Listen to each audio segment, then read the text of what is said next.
Why are you here? What's your life purpose? Why should you care about anything if everything is just going to end? These aren't just questions, they're the questions. The ones you avoid every single morning when you check your phone.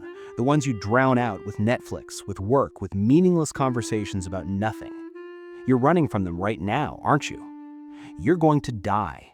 Not someday, not in some distant abstract future. You're going to die. And everything you've ever done, every person you've loved, every achievement you're proud of, it will all dissolve into nothing. And you know this. Deep down, beneath all your distractions, you know this. So tell me, why are you here? Leo Tolstoy couldn't answer that question, and it nearly destroyed him. Here was a man who achieved what you dream about, fame that echoed across continents, wealth beyond measure, a loving family, two of the greatest novels ever written, War and Peace and Anna Karenina, works that will outlive all of us, works that will be read long after your name is forgotten. He owned a massive estate, had a beautiful wife, healthy children. He was, by every measurable standard, successful. And at 50 years old, Leo Tolstoy wanted to kill himself. Let that sink in. Everything you're chasing, the career, the relationship, the bank account, the Instagram validation, Tolstoy had it all, and it meant nothing. Absolutely nothing when the real questions finally caught up with him. Because here's the brutal truth you don't want to face. Achievement doesn't give you meaning. Love doesn't give you meaning. Success doesn't give you meaning. They're all just temporary distractions from the void that's waiting for you. You think you're different? You think when you finally get that promotion, that relationship, that body, that house, you think then you'll be satisfied? You're lying to yourself. You know it and I know it. Because satisfaction isn't the end point of achievement. It's a moving target that you'll chase until you die, exhausted and unfulfilled. Tolstoy proved this. He had everything, and it brought him to the edge of suicide. What makes you think you'll be any different?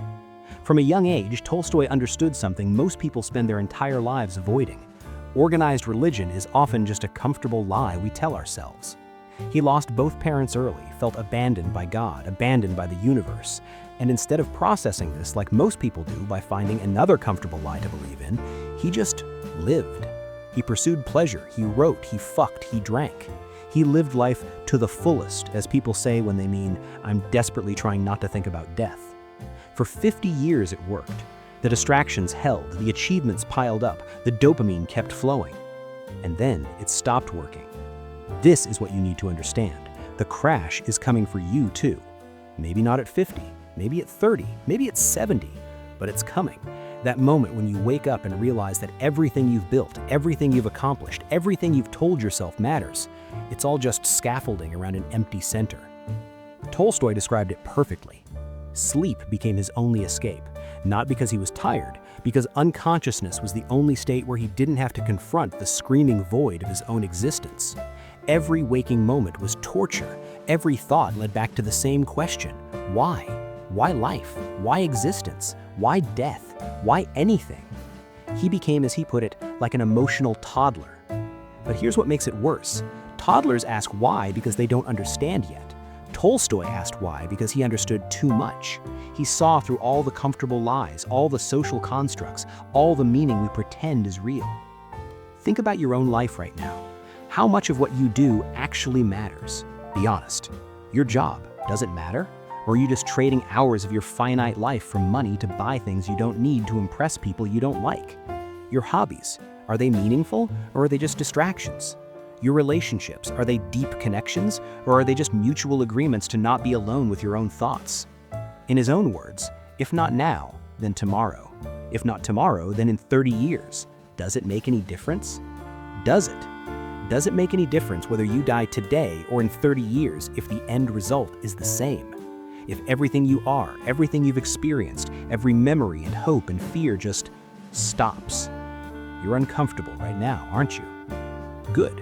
Stay uncomfortable. Because comfort is the enemy of truth, and you've been comfortable for too long. Tolstoy found a parable that perfectly captured the human condition.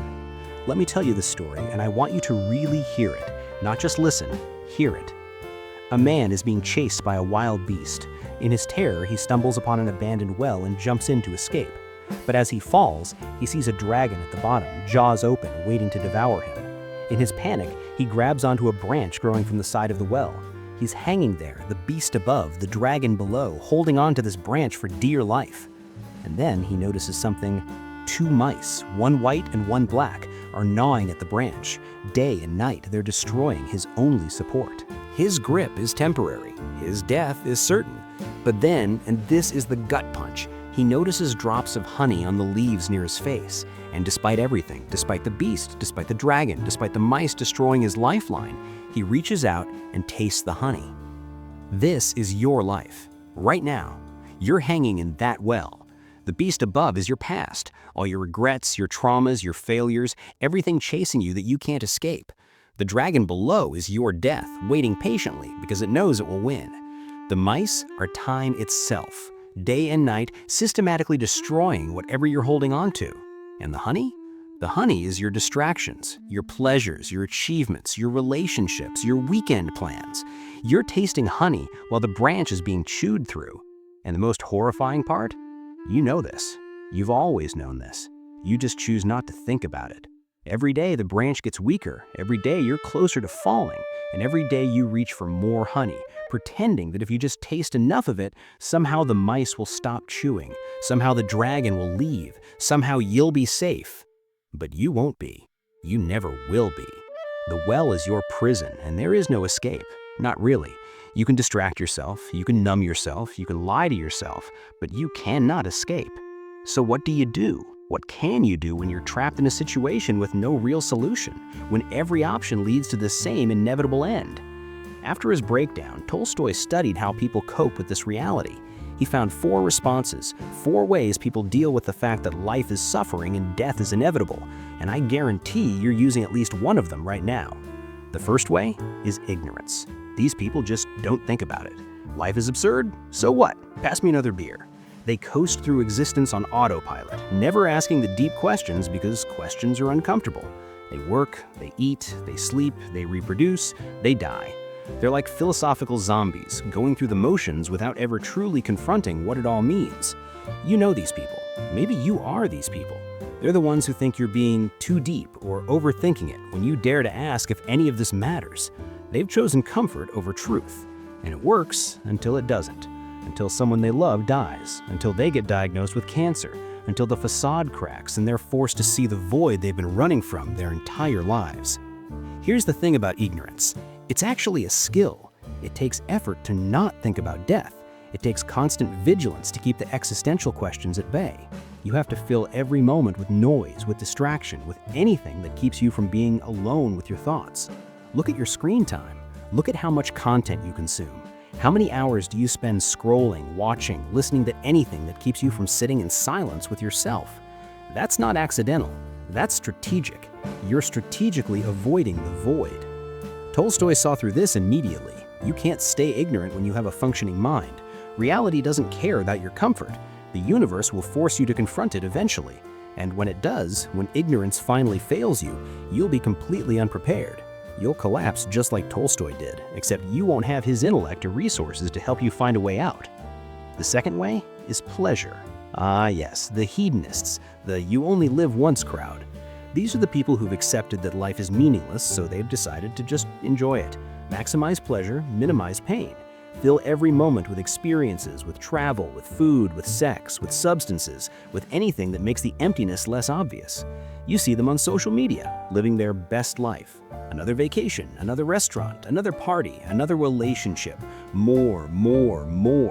Because if you stop, if you're ever alone with your thoughts without a distraction, you might have to face the fact that none of it matters. Here's the truth they don't want to admit. Pleasure is a treadmill. You need more of it to feel the same. And eventually, even the honey stops tasting sweet. You're still in the well, the mice are still chewing, and no amount of pleasure changes that. I want you to think about the last time you experienced real pleasure. Not distraction, not entertainment, not momentary satisfaction, real, deep pleasure. How long did it last? An hour? A day? And then what? Back to baseline, back to the same emptiness you were trying to escape. This is the trap of hedonism. It promises fulfillment, but delivers only temporary relief. It's like drinking salt water when you're thirsty. It feels good for a moment, but it only makes the problem worse.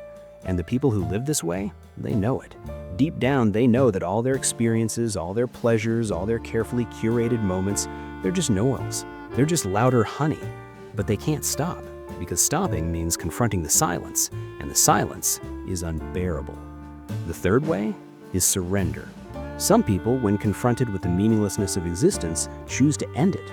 They see no point in the struggle, no reason to keep going, so they opt out.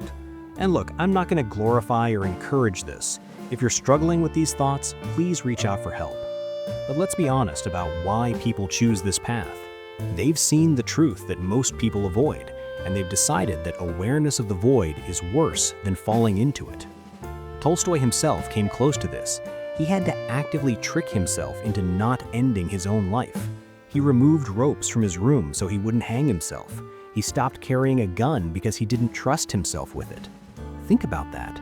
One of the most celebrated writers in human history, at the peak of his success, couldn't be trusted alone with a rope. What does that tell you about the human condition? What does that tell you about the effectiveness of achievement and success as sources of meaning? If even Tolstoy, with all his genius and all his accomplishments, couldn't find a reason to live in his achievements, what chance do you have? The people who choose this path have simply done the math. They've calculated that non-existence is preferable to existence, that the void is better than the struggle, that ending the game is better than continuing to play a game you can't win. And here's what's terrifying. Their logic is sound. If life is inherently meaningless, if suffering is guaranteed, if death is inevitable anyway, why prolong it? Why endure years or decades of struggle when the end result is the same? There's no good answer to this question. Not a logical one, anyway. The only answer is an illogical one, a leap of faith, a decision to keep going despite the math. And that brings us to the fourth way. The fourth way is limbo. This might be the most pathetic of all.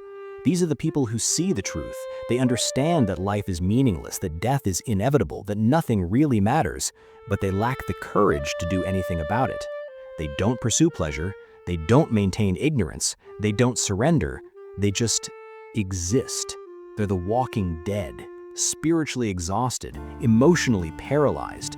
They go to work not because it matters, but because what else are they going to do? They come home and stare at screens until it's time to sleep. They're not living. They're not even dying. They're just waiting. This is the trap that catches so many people. Full awareness of life's absurdity without any response to it. Just numb endurance. Just getting through another day and another with no real hope that anything will change. Look around you. Look at the people in your life. How many of them are actually living, and how many are just existing? How many have that dead look in their eyes, that resignation, that quiet desperation? And more importantly, which one are you? Be honest. When was the last time you felt truly alive? Not entertained, not distracted, not momentarily pleased, truly alive. When was the last time you did something that mattered, something that made you feel like your existence had purpose? This state of limbo leaves them emotionally and spiritually paralyzed. They remain suspended in their suffering with no movement in any direction and no real possibility of finding peace or meaning in their lives. They're too aware to be ignorant, too afraid to seek pleasure, too cowardly to surrender, and too hopeless to fight. They're the worst-case scenario. They are what happens when you see the truth but refuse to make a choice about it. Which one are you?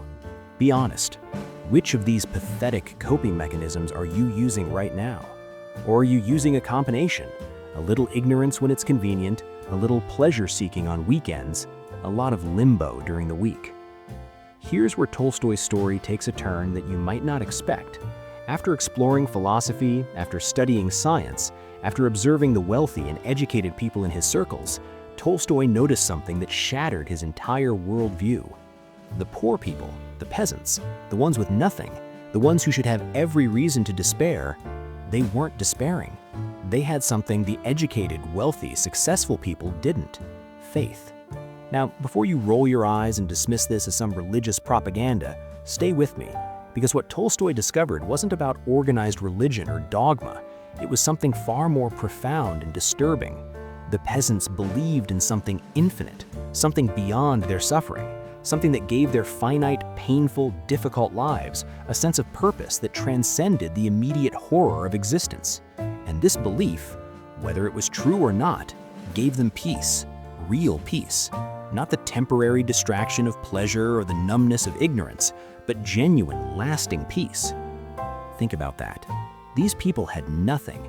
They worked brutal hours in terrible conditions. They faced hunger, disease, early death. By every objective measure, their lives were harder than yours.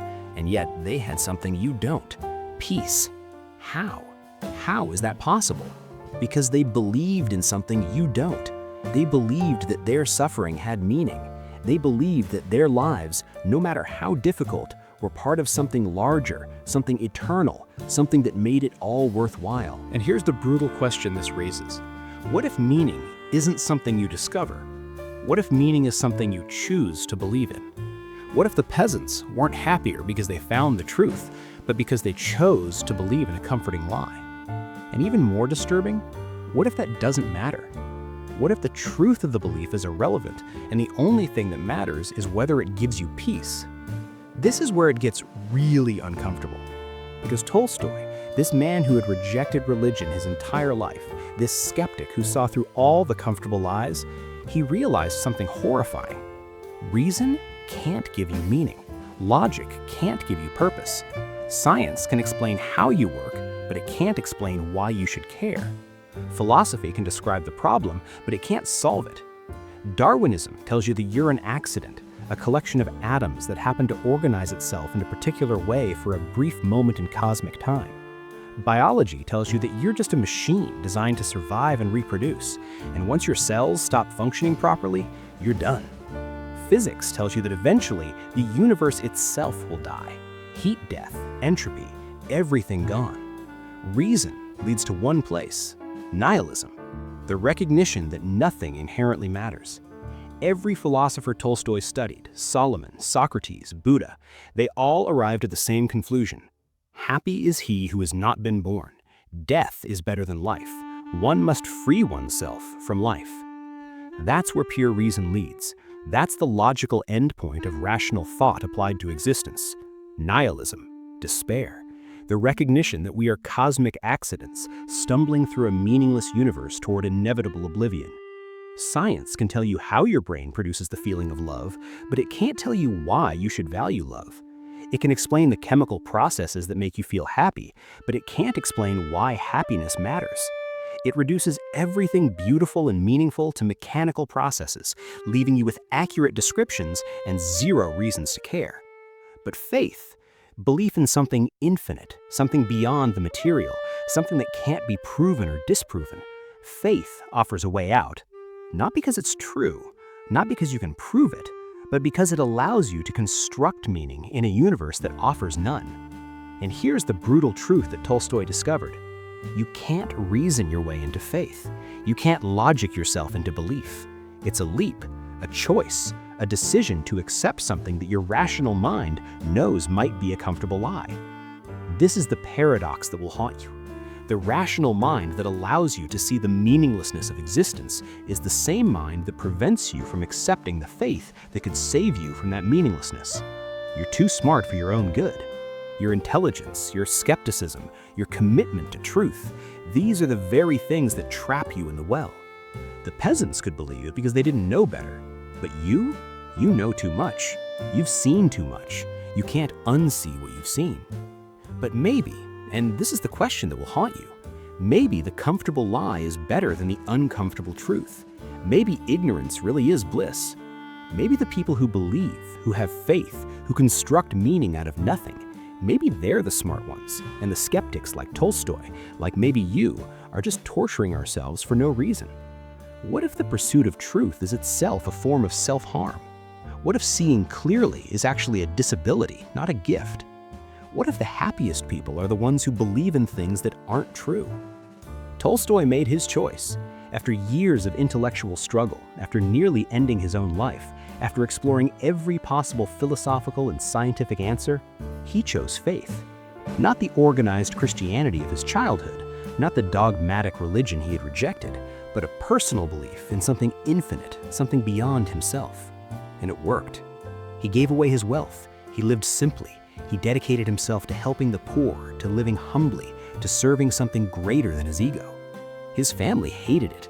His wife couldn't understand why he was throwing away everything they had built. But Tolstoy had found what he was looking for. He found peace, not happiness, not constant joy, not the absence of suffering, but peace, the ability to exist without the constant screaming void of meaninglessness, the ability to wake up and not immediately want to die. Think about what he gave up. Everything you're trying to achieve, wealth, status, comfort, security, he gave it all away, and he was happier for it. He spent his remaining years living honestly and devotedly, finding satisfaction in service and humility rather than achievement and status. He lived this way for the rest of his life, and he died at 82, reportedly at peace with his death. At peace with his death. When was the last time you were at peace with anything? When was the last time you felt genuine peace, not just the absence of immediate stress? Tolstoy found it by letting go of everything you're holding on to, by abandoning everything you think matters, by choosing faith over reason, service over achievement, meaning over truth. So here we are, at the end of Tolstoy's journey and the beginning of yours. You can't unknow what you now know. You can't unsee the well, the beast, the dragon, the mice. You can't go back to comfortable ignorance. The question has been asked, and it will keep asking itself until you answer it. Why are you here? What's your purpose? Why should you care about anything if everything ends? You have the same options Tolstoy had. You can pursue pleasure until it stops working. You can try to maintain ignorance until reality forces you to see. You can surrender. You can exist in limbo. Or you can make the leap that Tolstoy made, the leap into faith, into belief, into chosen meaning.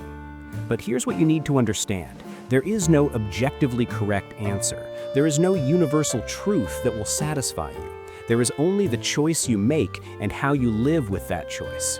Tolstoy chose faith, not because he could prove God exists, not because Christianity had all the answers, but because faith was the only thing that allowed him to construct meaning in a meaningless universe.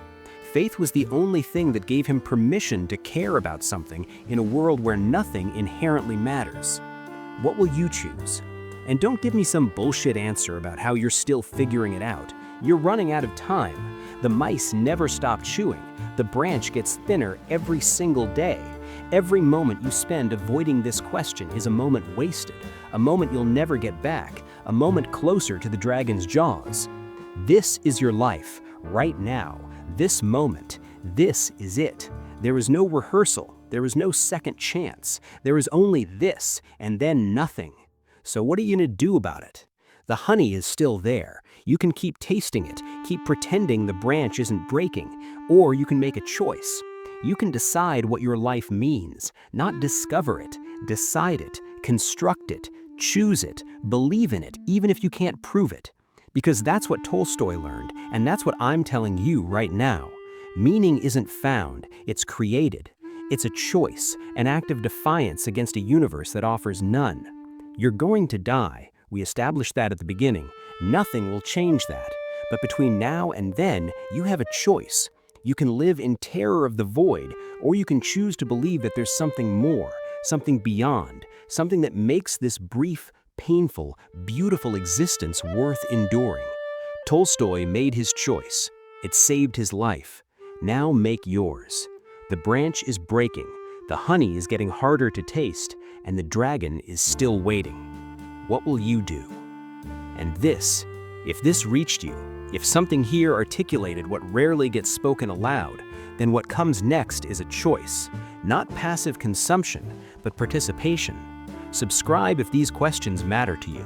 Comment if you have the courage to speak honestly about what you're running from. Share this with someone who needs to stop tasting the honey and face the branch breaking beneath them.